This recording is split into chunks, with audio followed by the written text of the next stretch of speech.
Bonjour à tous et bonjour à toutes. Alors, suite à la dernière vidéo que j'ai fait la semaine dernière, vous avez été plusieurs à me demander un petit peu plus d'explications concernant le châle et concernant le point. Alors, je me suis dit que j'allais vous faire cette petite vidéo pour vous montrer un peu plus précisément comment j'ai procédé. Après, ce sera vraiment à titre indicatif parce que je ne vais pas tout refaire depuis le début. Hein. Vous trouvez des vidéos concernant le montage du e-cord pour les châles et avec aussi la façon de procéder concernant les augmentations qui sont pour moi là que d'un côté. Mais après, le but, c'est que vous fassiez aussi ce qui vous plaît. Alors, avant de commencer, j'espère que vous allez bien. Je suis ravie de vous retrouver donc pour cette petite vidéo. Je suis Nathalie alias Simone et Ginette sur les réseaux, essentiellement sur YouTube et puis sur Ravelry. Comme j'avais dit, mon but n'étant pas de faire de la propagande pour telle ou telle marque de laine, je ne vous citerai pas quelles sont les laines que j'utilise, sauf que ce sont des laines à chaussettes avec des aiguilles. Donc là, j'ai deux couleurs de laine différentes. Et puis, en taille d'aiguille, j'ai, je vais vous dire ça parce que ça doit être marqué. Je crois que c'est du 3,75 de mémoire. Voilà, c'est du 3,75. Voilà. Pour avoir un effet quand même. Moi, les châles, je les fais avec cette taille d'aiguille. Et puis, si j'utilise une laine à chaussettes, c'est ce que je prends. Je trouve qu'après, ça fait bien mousseux. Là, en plus, il n'est pas encore bloqué, hein, bien évidemment, puisqu'il n'est pas terminé. Mais c'est ce que j'utilise. Voilà. Alors, l'idée, c'est de faire une rangée avec une couleur. En fait, on fait un aller-retour avec une couleur et un aller-retour avec l'autre couleur. Et c'est vraiment tout simple. Hein. C'est tout simple, sauf qu'il ne faut pas se tromper dans les points. Car, alors l'idée, le point, c'est pas moi du tout qui l'ai inventé. Je voudrais rendre à César ce qui appartient à César. C'est inspiration Pinterest. En revanche, je n'ai pas retrouvé, donc peut-être qu'un jour vous retrouverez. C'était à la base pour faire une couverture et moi j'avais trouvé que ce point était super et je me suis dit bah tiens je vais récupérer ce point là pour un châle avec le montage e-cord en bordure et c'est donc ce que j'ai fait. Alors je vais peut-être reprendre la vidéo dans un petit moment pour juste reprendre peut-être avec un début de ligne. Mais déjà, je vais vous montrer quand même pour résumer avant de rentrer plus dans la technique. Alors, l'idée, c'est qu'on a une colonne d'un point et une colonne d'un autre point, c'est-à-dire en point endroit, point envers, point endroit, point envers. On alterne les colonnes. Là, moi, j'ai utilisé 8 mailles chaque colonne, mais vous pouvez tout à fait prendre 10, prendre 12. Ça, c'est vraiment à votre convenance, ou plus petit aussi, pourquoi pas. Et donc, j'ai mis des petits marqueurs à chaque changement de colonne. Et à la fin, donc là, moi, sur le bord, j'ai mes 3 mailles de e-cord pour commencer. Et en fin de rang, j'ai à chaque fois une augmentation sur le rang endroit, je fais une augmentation, ce qui fait qu'au bout d'un moment, on a une colonne supplémentaire qui se crée avec toujours les 3 dernières mailles qui constituent le e-cord. Parce que j'ai décidé aussi de faire un e-cord à 3 mailles. Hein. Après, vous pouvez faire un e-cord à 2 mailles, à 4 mailles. Ça, c'est votre choix. C'est vraiment une idée de recette. Après, le but, c'est que vous personnalisiez, que vous fassiez à votre sauce. C'est le cas de le dire si on est dans les recettes de cuisine. Voilà. Donc, ça, c'est sur le rang endroit. Mais sur le rang envers, eh bien, on reprend la même chose. C'est-à-dire que quand on va finir, là, par exemple, je suis avec une colonne envers, une colonne endroit, envers, et là, je vais commencer comment dire, à augmenter.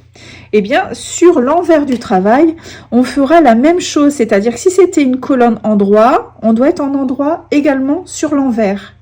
Si c'était une colonne en vert, on sera en point en vert sur l'envers. C'est un peu ça qui est la petite gymnastique de l'esprit. Au début, je vous avoue que des fois, je me suis un peu gourée, mais après, eh bien, ça vient. Ça permet aussi d'apprendre un petit peu à lire son tricot sur endroit, sur envers. Et alors, on va avoir justement des espèces de... Alors, c'est quand même subtil, hein, c'est très très subtil au niveau du point. En revanche, quand on regarde de loin, je trouve que c'est super joli. Et puis, ça permet aussi d'utiliser des restes de laine, hein, si vous voulez. Hein. Alors, moi, je change tous les 2 rangs mais la couleur de la laine, mais vous pouvez aussi le faire. C'est pour éviter d'avoir trop de fils qui courent, mais on pourrait tout à fait imaginer qu'on pourrait changer à tous les rangs. Moi, j'ai pas eu envie de faire ça, hein, alors je fais un aller-retour. Voilà, je change sur le côté droit de mon travail, là où la lisière est droite. Et donc là où c'est en augmentation sur le côté gauche pour moi, eh bien, alors là aussi c'est pareil, je fais mon augmentation du côté gauche, mais vous pouvez tout à fait envisager de le faire à droite si vous préférez. Moi, je suis restée comme ça et j'avoue que ça me va bien, j'ai pris cette habitude, mais après vous pouvez faire aussi une augmentation au départ. Dans ce cas-là, là je vous laisse réfléchir au montage. Et puis, eh bien, on va aller jusqu'à tricoter le nombre de mailles et puis l'envergure que vous avez envie. Et après, on va finir par une bordure. Donc là, moi, j'y suis pas encore, mais c'était vraiment juste pour vous expliquer, puisque j'ai reçu des petits messages en privé concernant l'explication du point. Voilà tout ce que je peux vous dire. Alors, je vais tricoter un petit peu avec vous après.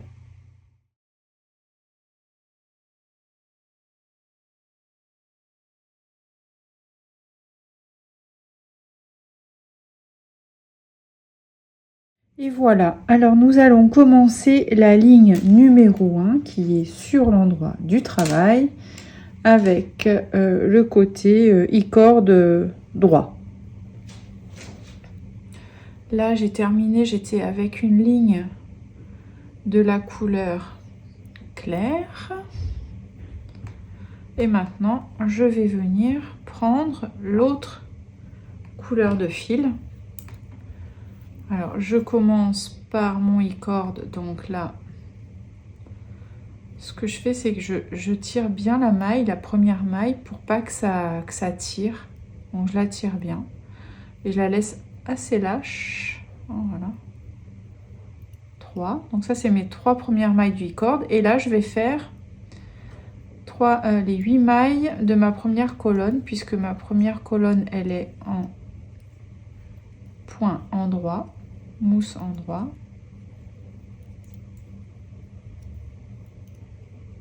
Voilà. Je passe mon fil devant, je fais glisser mon marqueur et là je vais faire 8 mailles envers. Et j'alterne comme ça, colonne de point endroit et point envers. Jusque là, pas de difficulté.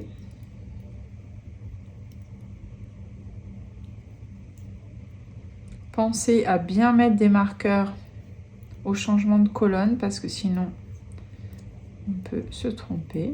Donc là, je suis avec du point endroit.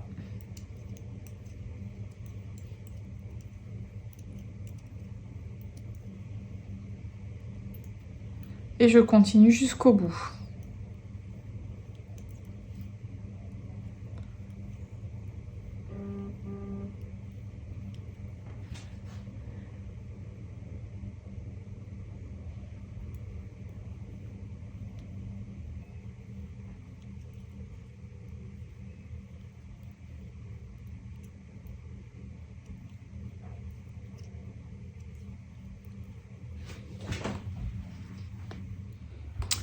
Alors, donc là, nous sommes à la fin du rang. Hein, donc, j'étais avec une colonne point envers. Donc là, j'ai commencé à l'endroit. Ça, c'est l'avant-dernière colonne. Voilà, je fais mes 8 mailles à l'endroit. On entend la petite zouzoune derrière. Donc là, je vais commencer une nouvelle colonne que j'ai déjà commencé hein, avec une maille, puisqu'on voit qu'il y a une maille et il est 3 de mon i-cord. Je passe mon fil devant, une maille en vert. Là, je vais augmenter d'une maille. Voilà, comme ça. Et je la prends par derrière pour qu'elle soit à l'envers. Après, chacun fait comme il veut. Moi, je fais comme ça. Voilà. On vient la prendre par le brin arrière, là. Donc, je refais. Je monte le fil qu'il y a entre les deux mailles. Et là, je viens prendre par l'arrière. Comme ça, j'ai augmenté d'une maille en vert. Et je glisse les 3 dernières pour le i-cord. Voilà. Donc maintenant, on va faire le rang de retour. Alors, hein, on va bien reprendre que colonne en vert, colonne en droit. Et là, j'ai commencé une colonne à l'envers. Ça veut dire que l'autre côté, je vais les tricoter de la même façon. C'est-à-dire que en vert ici, je le tricoterai à l'envers aussi. Cette colonne en droit, elle sera tricotée à l'endroit également de ce côté-là. Voilà. C'est ça le jeu. Hein. C'est que la colonne, elle est tricotée du même sens, envers comme en droit. Donc là, on tourne. Et on commence le rang avec les 3 mailles d'-cord. Là, je tire bien parce que je veux pas que ça... Donc, je tire ma maille. Hein, voilà, je la fais vraiment bien lâche. Faut pas hésiter. Hein. Faut être assez généreux. Et là, 2e maille. 3e maille. Et je passe à l'envers puisque j'ai j'ai ma colonne naissante qui est à l'envers. Donc, je la commence. J'ai pas bien pris mon fil. Voilà. 2. Et puis, bah, je continue. Hein. Là, à l'endroit.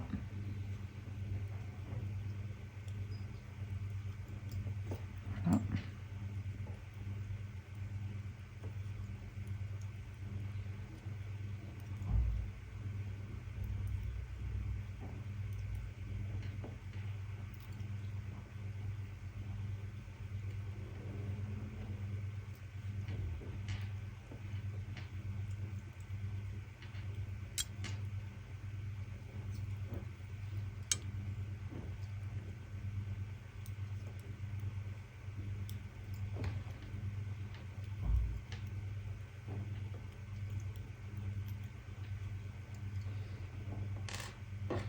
Je vous reprends à la fin du rang pour voir le retour.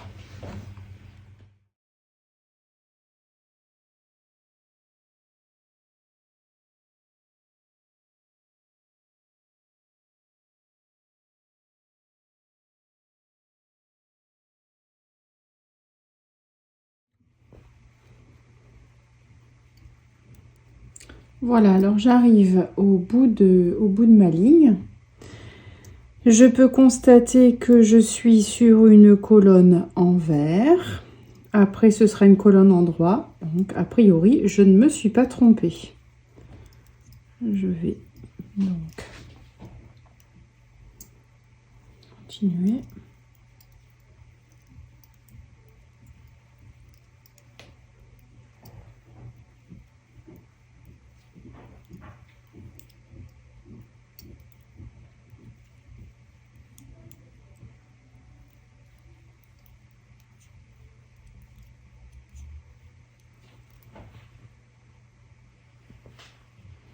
Voilà, j'arrive à la fin du rang, j'ai mon i-cord ici.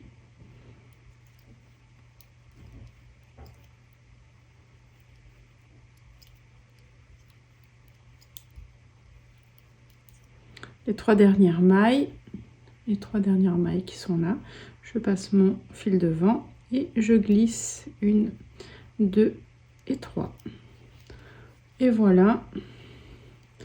Maintenant, j'ai plus qu'à tourner mon ouvrage et puis je vais changer de fil, prendre le fil contrastant et je referai pareil. Hein. Voilà, 2 rangs, un aller-retour et voilà ce qu'on aura, l'effet que ça va faire. Alors après, ça va changer à chaque fois avec selon le fil que vous aurez utilisé, ça va changer. Mais on a quand même l'effet colonne qui est très subtil, mais qu'on peut quand même voir. J'espère que cette vidéo vous aura plu. Et puis, n'hésitez pas à me mettre en commentaire si vous avez fait, si vous avez testé, si vous avez réussi. Et puis, je vous dis à très vite pour d'autres vidéos techniques. À bientôt et merci de m'avoir suivi. Bye bye. Ciao. Passez un bel été.